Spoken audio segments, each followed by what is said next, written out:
So what does it mean, if anything, if you crack the top 25 after your little speech yesterday too, or whatever, Saturday? Well, it means that enough writers, coaches, whoever, think that we're a pretty good basketball team, and that's good. It's a positive. I don't see any way that could be construed as a negative. Hopefully we can continue winning and keep moving up. Senior day for JR, Zach. First of all, is JR healthy? Is he going to be ready to go? Yeah, I just saw him in the trainer table working on that foot. He says he'll be fine, so hopefully can get those guys some quality minutes. And they can have their final home game, let's hope, be a positive one. How special are senior days every year for you as a coach to see guys who've meant so much to your program? Yeah, it's really nice. You know, these guys they work really hard. There's no sugarcoating it. To be a college basketball player, and especially in this program, I mean, you have to go to class. They have to do their academic work with their.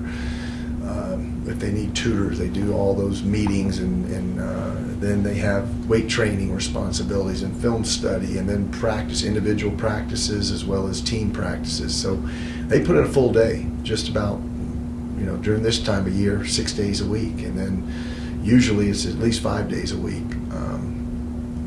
And to see them hopefully get better on and off the court is something that is a source of pride for our staff. And by and large, that happens. And these guys get degrees, and they're able to go on and do special things after Wichita State basketball. But this is a vehicle for many of them to achieve a college degree and play in a successful program where they can have some pride in what they accomplished, both individually as well as a collective unit with their teammates and their brothers. Do you think this is kind of a unique senior day for you, just with them being those two seniors and maybe not making that same contribution on the court, but overall to the team? Oh yeah, I mean, because just the quality of young people that Zach and JR both represent. I mean, they're the finest young people you could imagine. They're going to be successful in life. They come from great families. They're good students. They're wonderful teammates, and they've given us 9 years. You know, that's 5 for Zach and 4 for JR, and it's just been an amazing ride. Do you think being in the top 25 is overdue for this team? I don't get worked up about that. You know, we just I like being in the top 25 relative as opposed to not being in, but I think it's about right, and hopefully we can just continue winning and stay there. It seems like if Shaq has had a big game, Darrell's been a little bit quieter, or vice versa. Darrell has a double-double on Saturday. Is that just more of a tug-of-war in terms of minutes because they're in the same spot? I know you've tried to get him on the floor at times, but is there any particular reason you see for that? No, not really. Rana was the one that didn't play particularly well on Saturday, and so that gave Darrell the opportunity to get in there, and he played great. We can, against certain teams, play 2 of those guys at one time, but more so in the non-conference than we can in the conference, because generally 4 men in the Missouri Valley Conference are more like 6'5" perimeter guys that can go out and shoot it and whatnot. So, but it gives us flexibility of being able to play big or not, you know. And I hope that Darrell can build off this performance from Saturday. I was going to say, is he kind of coming along? I know that makes it kind of an awkward spot from the defensive standpoint. I don't know. I don't know about coming along. You know, everybody has ups and downs. You know, you play 30-something games, and sometimes you play well, and sometimes you play better than well. Play great. Sometimes you don't play as well. Just very few guys can play excellent every single night. Those are the special ones.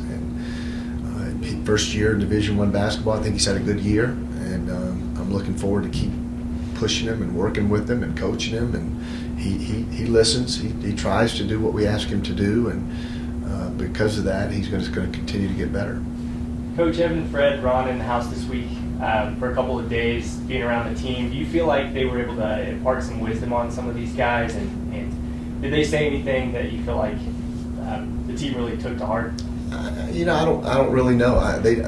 To my knowledge, they didn't address the team as a group. They may have talked to them individually. It was just great to have them in here. I know they were, it was good to see them in the offices. The fact that they took their time from an all-star break weekend to come back to Wichita State and watch us play and be in the film room and watch us break down Northern Iowa. And they obviously have a healthy respect for Northern Iowa. They beat them the last 2 times they played them. So it was just really cool to have them around. I'm sure they imparted some wisdom onto some of the younger players and encouraged them. And I know Fred kept saying, well, I got a lot more scores than when I was here, So I guess he forgot Clee Anthony Early and those guys. But I think that, we do have a pretty talented team that can score in a lot of ways. And I think they enjoyed watching them. It's not really new, like you mentioned, you had Clee in the NBA, but what does it say about this program and the way it's building and turning that you can pull in 2 NBA guys and just have them come and hang out and practice? Yeah, well, Teray Murray was also 2 years in the NBA, so we've had, and Gal McKell got a year or 2 with the Dallas Mavericks, so we've had 5 through 9 years. This is my 10th season. I don't think JR or Zach Bush will have an opportunity this time, but so we've had 5 through 10 years probably, but we've got some others in the pipeline, I think. So it just means that my coaching staff's identifying guys that maybe a little overlooked and undervalued in terms of what they're doing at their high school or prep school or junior college, and then they're coming in here and working really hard and trying to maximize their abilities. What's the key against Evansville? They kind of gave you a run for your money in the first half, and then the second half you guys just poured it on. You have to guard them. You have to respect their motion offense. If you're not in tune and ready to guard for 30 seconds every possession, you're going to get screened and they're going to get a good look. And then you've got to anticipate how tough they are and how hard they play. They're well coached and they do a great job with that. So.